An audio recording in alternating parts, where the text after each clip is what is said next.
మీ బంగారం తాకట్టులో ఉందా? నెల నెల వడ్డీ కట్టలేకపోతున్నారా? ఆచారి గోల్డ్ 9030022345.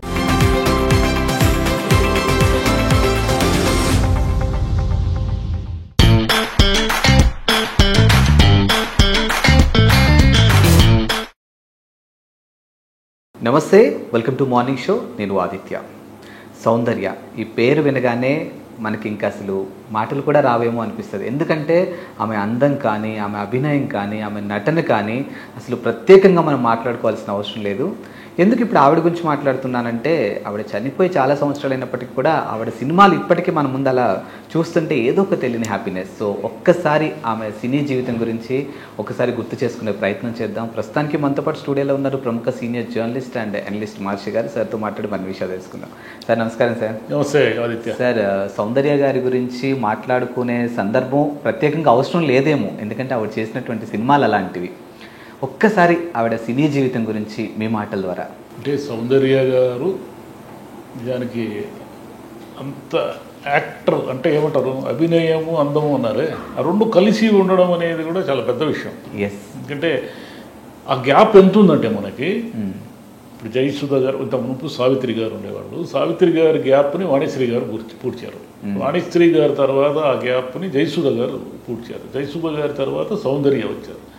సౌందర్య తర్వాత ఆ రకమైన అంటే హీరోయిన్ ఓరియంటెడ్ కథలే లేవు ఇప్పుడు మనకు. హీరోయిన్ ఓరియంటెడ్గా ఎవరైనా తీద్దామంటే కూడా గట్టిగా మనకు అమ్మాయి సాయి పల్లవి కనిపిస్తారు, అంత తప్ప ఎవరు కనపడరు. అంటే ఎందుకు ఇంత గ్యాప్ అంటే, మనకు హీరోయిన్ ఓరియంటెడ్గా మనం సినిమాలు తీయకపోవడము, కేవలం గ్లామర్ డాల్ లాగా హీరోయిన్ని వాడడం అనేది ముఖ్యంగా జరిగింది. సౌందర్య గారు నిజానికి చాలామందికి ఆమె కన్నడ అమ్మాయి, మన తెలుగు అమ్మాయి కాదంటే కూడా ఆశ్చర్యపోయేంత తెలుగు వాళ్ళలో కలిసిపోయింది. ములుబాగల, బెంగళూరు దగ్గర ములుబాగల్లో జన్మించారు. వాళ్ళ నాన్న సినిమా ఫీల్డ్లో ఉండడం వల్ల ఆమెకి యాక్చువల్గా ఏమిటంటే ఆమెకి డాక్టర్ కావాలని కోరిక. అసలు సౌందర్య గారికి యాక్టింగ్ ఎలా వచ్చిందంటే, చిన్నప్పటి నుంచి ఆమెకి డాక్టర్ కావాలని కోరిక. ఊరికే అంటే తమాషకు చెప్తూ ఉంటారే, నేను డాక్టర్ కావాలనుకుని యాక్టర్ అయ్యానని. ఆమె రియల్గానే అదే జరిగింది ఆమెకి. ఆమెకి ఏమిటంటే, వాళ్ళ నాన్న వైట్ షర్ట్ ఒకటి వేసుకొని, అంటే డాక్టర్లు తెల్లకోటు వేసుకుంటారు కదా, అలా తెల్లకోటు లాంటిది వేసుకొని ఆమె ఎదురుగా పేషెంట్లు ఉన్నట్టుగా ఊహించుకొని, లేదంటే తనకంటే చిన్నపిల్లలతో ఆడుకుంటూ, ఏమైంది మీకు, ఎట్లుంది ఆరోగ్యం, బాగుందా అని ఊరికి ఉత్తుత్తి స్టెథోస్కోప్తో అలా చూస్తూ అలా మాట్లాడుతూ ఉండడం వల్ల ఆమెకి తెలియకుండానే యాక్టింగ్ వచ్చింది. ఓకే, అంటే ఊరికే ఖాళీ ఎవరు లేకపోయినా కూడా పాత్రలను ఊహించుకుంటూ మాట్లాడడం అనేది ఆమెకి తర్వాత రోజుల్లో యాక్టింగ్లో చాలా ఉపయోగపడింది. ఈ విషయం ఆమె చెప్పుకున్నారు, ఒక ఇంటర్వ్యూలో చెప్పుకున్నారు.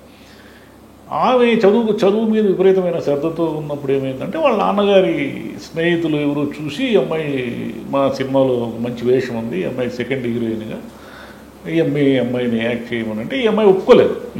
నాకు యాక్టింగ్ ఏమొస్తుంది, నాకు లేదు నాన్న, నేను మెడిసిన్ చదువుకోవాలా, నా చదువు మళ్ళీ లేదేమ్మా, వాళ్ళు అడిగారు కదా ఏదో ఒక సినిమాలో యాక్ట్ చేయని, వాళ్ళ నాన్న ఏదో కన్విన్స్ చేశాడు. కన్విన్స్ చేసిన తర్వాత ఆ సినిమాలో బాగా చేసింది అమ్మాయి, గంధర్వ అనుకుంటా సినిమాలో, కన్నడ. ఆ తర్వాత ఏమైందంటే, వరుసగా అవకాశాలు రావడం మొదలైంది. వచ్చిన తర్వాత కాదనుకోలేక ఒకవైపు చదువు, ఒకవైపు సినిమాలు చూసుకుంటూ కూడా ఆమె యాక్ట్ చేస్తూ, తెలుగులో అమ్మోరు అనే సినిమా తర్వాత ఇంకా మళ్ళీ ఇంకా ఆమె చదువు ముందుకు పోలేదు. అంటే ఆమె అంత బిజీ అయిపోయారు. సౌందర్య గారు ప్రత్యేకంగా గుర్తుకొచ్చేదంటే, ఇప్పుడు హీరో మనకి సినిమాల్లో ఏమిటి, హీరో డామినేటెడ్ సినిమాలు మనవి. హీరో డామినేటెడ్ సినిమాల్లో కూడా ఆమె పాత్ర ప్రత్యేకంగా ఉంటుంది. మీరు సౌందర్య గారి సినిమాలు ఏవైనా చూడండి, ఈవెన్ హలో బ్రదర్ లాంటి కామెడీలు సినిమాలో కూడా ఆమె స్పెషల్గా ఉంటుంది. ఇంకా అంతఃపురం అయితే మొత్తం ఆమె సినిమా. అంతఃపురం అయితే ఇంక సౌందర్య లేకుండా, ప్రకాష్ రాజ్ గారు లేకుండా ఆ సినిమాను ఊహించుకోలేము. ఈవెన్ జగపతి బాబు అందరూ ఉన్నప్పటికీ, సాయి కుమార్ అందరూ ఉన్నప్పటికీ, సౌందర్య గారు హీరోలు ఆ సినిమాలు. ఇట్లా ఆమె సినిమాలు ఎన్నైనా చెప్పొచ్చు మనం. ఓకే, నరసింహలో రజనీకాంత్ అంత డామినేషన్ కదా, అంత డామినేషన్లో కూడా సౌందర్య ఉన్న ఆ కాసేపు కూడా భలే ఉంటుంది ఆ సినిమా. అంటే అమ్మాయి యాక్టింగ్ అంటే ఆమె ఏమిటంటే, ఆమె ప్లస్ ఎప్పుడు కూడా సినిమాకి ఎప్పుడు ప్లస్సే. సౌందర్య వల్ల సినిమా చెడిపోయిందనో పోయిందనో, ఆమె యాక్టింగ్ సరిగా చేయలేదు అనే అవకాశమే లేదు. ఆమె నటించిన అన్ని సినిమాల్లో కూడా అలాగే యాక్ట్ చేశారు ఆమె. రాజేంద్రుడు, గజేంద్రుడు కానీ నేను కామెడీలు చెప్పొచ్చు, సీరియస్ సినిమాలు చెప్పొచ్చు, ఫ్యామిలీ డ్రామాలు చెప్పొచ్చు, మామూలు రొటీన్ కమర్షియల్ సినిమాలు చెప్పొచ్చు, ఎన్ని సినిమాలైనా చెప్పొచ్చు.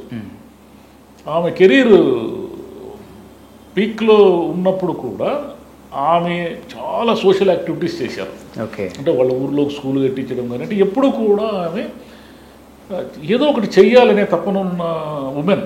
అదొక ప్రత్యేకమైన క్వాలిటీ. మామూలు హీరోయిన్లు అంటే వాళ్ళు ఎంతసేపు గ్లామరు, డబ్బులు సంపాదించుకోవడము, ఆస్తులు కూడబెట్టుకోవడము, ఈ గోలలో ఉంటారు కదా, అంటే పబ్లిసిటీ గోలలో ఉంటారు. ఇవేమిటంటే చాలామందికి తెలియని కూడా తెలియదు ఆమె అంత సోషల్ యాక్టివిటీ చేశారని. ఇంకోటి ఏమిటంటే ఒకసారి నేను ఆమెను చూశాను. అంటే ఒకసారి ఏమైందంటే 90స్లో తిరుపతి దగ్గర దుర్గ సముద్రం అనే ఊరిలో తారక రాముడు అనే షూటింగ్ జరిగింది. శ్రీకాంత్ హీరో, ఈమె హీరోయిన్. ఈమె పేరు తారక, అతని పేరు రాముడు. అలా అనమాట అది కాంబినేషన్. ఆ ఊరిలో షూటింగ్ జరిగింది. ఓకే. షూటింగ్ జరిగితే మేము తిరుపతిలో ఆంధ్రజ్యోతి జర్నలిస్ట్ కాబట్టి వాళ్ళు ఏదో పిలిస్తే పోయాం. పెద్ద ఎక్కువ మంది జర్నలిస్టులు ఏమీ లేరు, ఒక 5-6 మంది. ఆ రోజులు ఇవన్నీ లేవు కదా, ఈ కెమెరాలు లేని కాలం. ఓకే. వెళితే ఒక చిన్న పల్లెటూరు, చాలా బ్యూటిఫుల్గా ఉంటుంది అది. అక్కడ అప్పుడు ఏమయ్యేదంటే ఆంధ్రప్రదేశ్లో షూట్ చేస్తే సబ్సిడీ ఇచ్చేవాళ్ళు. ఓకే. ఆంధ్రప్రదేశ్లో కొంత భాగాన్ని మీరు కనుక షూట్ చేస్తే మన గవర్నమెంట్ కొంత సబ్సిడీ ఇచ్చేది. ఈ సబ్సిడీ వస్తుందని ఏం చేశారంటే, మద్రాసుకు తిరుపతి దగ్గర కాబట్టి తిరుపతి పరిసరాల్లో కొంచెం బ్యూటిఫుల్ లొకేషన్స్ ఉండడం వల్ల తిరుపతి పరిసరాల్లో విపరీతంగా షూటింగ్లు జరిగేవి ఆ రోజుల్లో. ఓకే. అందుకని అట్లా జరిగింది ఆ సినిమా. అప్పుడు మేము ఏమైందంటే ఆ క్యారవాన్లు లేని కాలం, ఇప్పట్లాగా ఈ హీరోలకి హీరోయిన్కి లేని కాలం. శ్రీకాంత్ గారు ఒక చెట్టు కింద ఏదో కూర్చొని ఏదో మిరపకాయ బజ్జీలు తింటున్నారు ఆయన.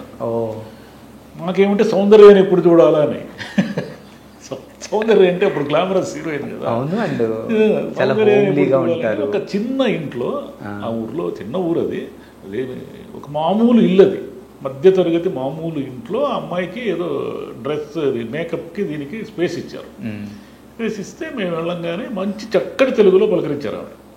అన్నిటికంటే నేను ఆశ్చర్యపోయింది ఏమిటంటే, ఆ అమ్మాయి సౌందర్య అంటే చాలా పెద్ద హీరోయిన్ కదా అప్పటికే.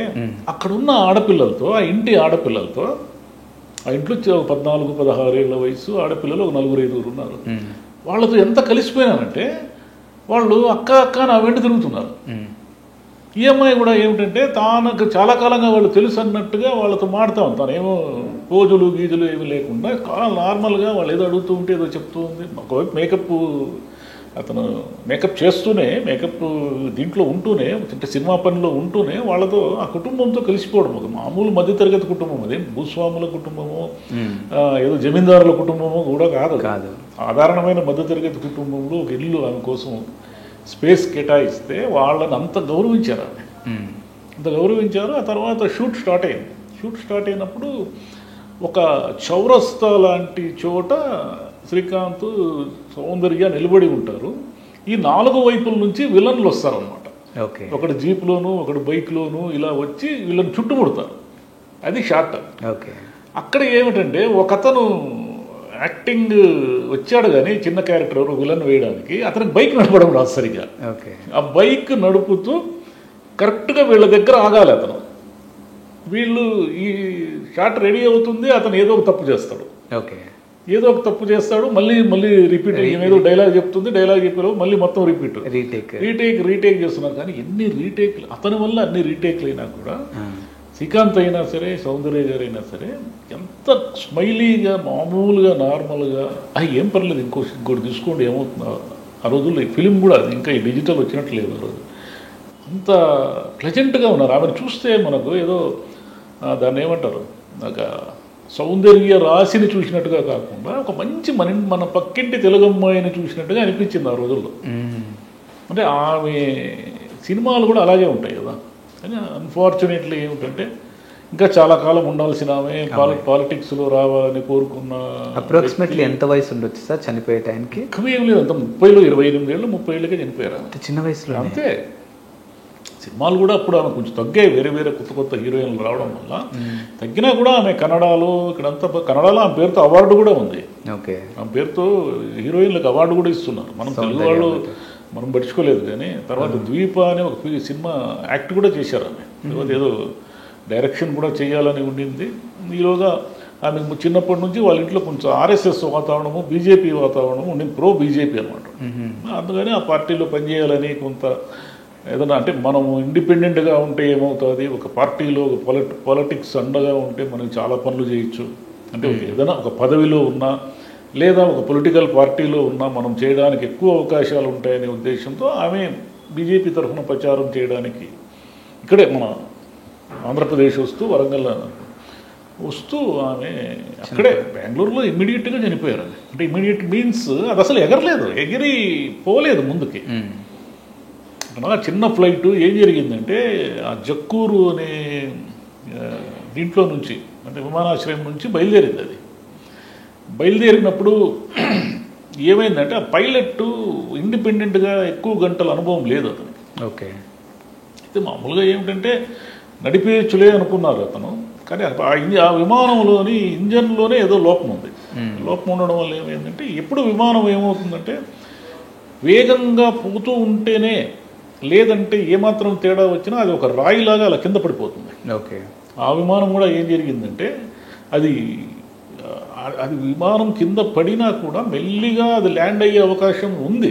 ఆ చిన్న విమానానికి ఉన్న ఫెసిలిటీ ఏమిటంటే అంటే మనం ఏమంటారు ఒక ఏదైనా గాల్లో ఒక దూదిని కాటన్ ఇట్లా విసిరితే ఆ కాటన్ దబ్బున పడదు కిందికి, మెల్లిగా వచ్చి ల్యాండ్ అవుతుంది కదా. అట్లనే ఆ విమానానికి అవకాశం ఉంది. ఓకే.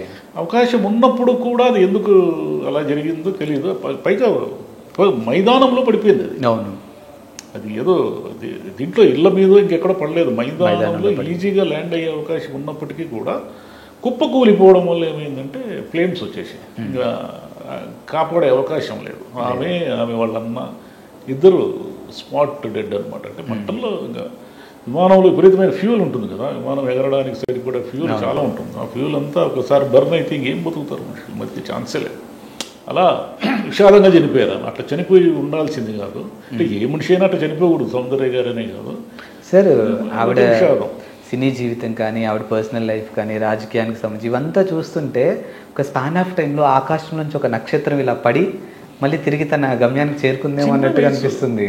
ఈ కాలం పిల్లలైతే ఈ 30 ఏళ్ళ వరకు కూడా సెటిల్ కూడా కాదు, కెరీర్ కూడా వాళ్ళు సెటిల్ కాదు. ఈ 30 ఏళ్ళు కూడా లేకుండానే ఆమె అన్ని సినిమాల్లో యాక్ట్ చేసి అన్ని పనులు చేసి రాజకీయాల్లో చేసి సినిమాల్లో తన ముద్ర వేసుకుని అంత వేగంగా నక్షత్రం లాగా రాలిపోయింది. విమానం లాగా రాలిపోలేదు, నక్షత్రమే రాలిపోయింది.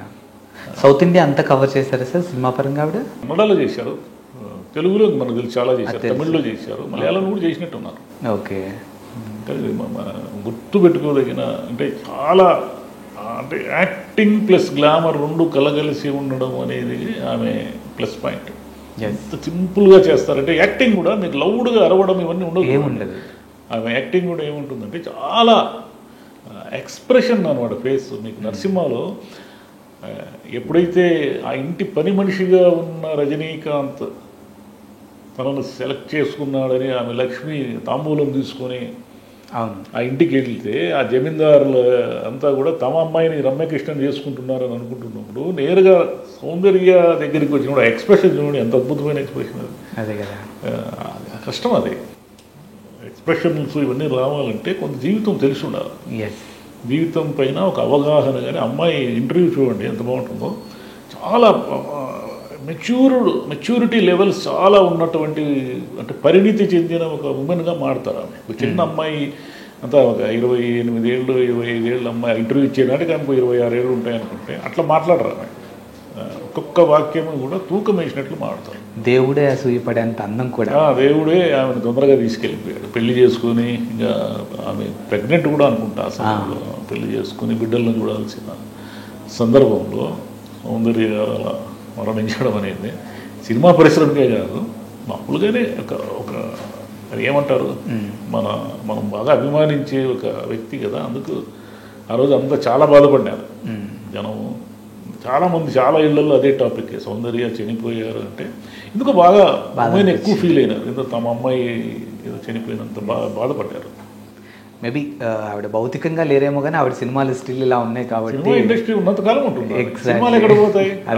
ఈ డిజిటల్ అయ్యి యూట్యూబ్ అయ్యి ఇవన్నీ వచ్చేసరికి ఎక్కడికి పోవు, సినిమాలు అనేవి స్టోర్ అయి ఉంటాయి అవన్నీ. సో 90 జనరేషన్స్కి కాస్త ఐడియా ఉంది కానీ 20 జనరేషన్స్కి అంత ఐడియా లేదు కాబట్టి మన ఇంటర్వ్యూ ద్వారా మరొక్కసారి ఆవిడని గుర్తు చేసుకున్నందుకు, మంచి విషయాలు చెప్పినందుకు thank you sir. Thank you.